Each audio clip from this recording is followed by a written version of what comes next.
আমাদের সেই শহীদ ভাইদের রক্তের শপথ জাতীয় নাগরিক পার্টি সেই আকাঙ্ক্ষা পূরণ না হওয়া পর্যন্ত আমরা রাজপথ থেকে ঘরে ফিরে যাব না।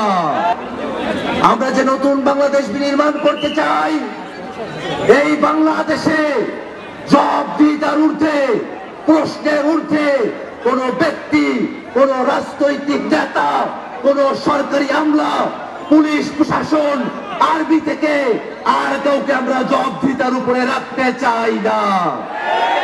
এই বাংলাদেশে যারা রাষ্ট্র পরিচালনা করবে, যারা জনগণের প্রতিনিধিত্ব করবে, তাদের সকলকে জনগণের কাছে পরিষ্কার থাকতে হবে। ভাইরা আমার, আমরা যে নতুন বাংলাদেশের কথা বলি, এই বাংলাদেশে সরকারি সেবার যত অফিস আছে, সেই অফিসগুলোতে গেলে আমাদের ভাইরা এখনো পর্যন্ত তাদেরকে দালালদের খপ্পরে পড়তে হয়, টাকা পয়সা ঘুষ দিয়ে সরকারি সেবা নিতে হয়। 24-এর অভ্যুত্থানের পরে ঘুষ দিয়ে সরকারি সেবা পেতে হবে, এই বাংলাদেশ আমরা আর দেখতে চাই না।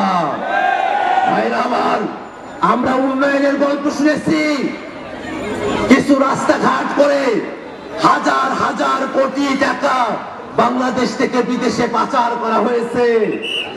হাসিনার পুলিশ, আওয়ামী লীগ, ছাত্রলীগের সন্ত্রাসীরা তারা খুন করেছে।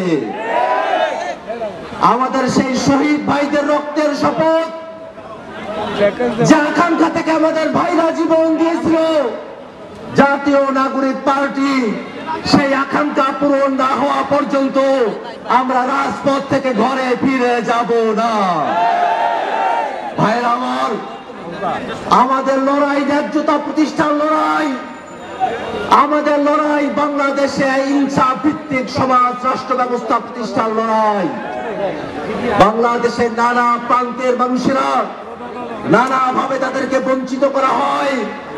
এই মৌলভীবাজারের মানুষেরা যারা চা বাগানের শ্রমিক হিসাবে কাজ করে, তাদেরকে ন্যায্য মজুরি দেওয়া হয় না।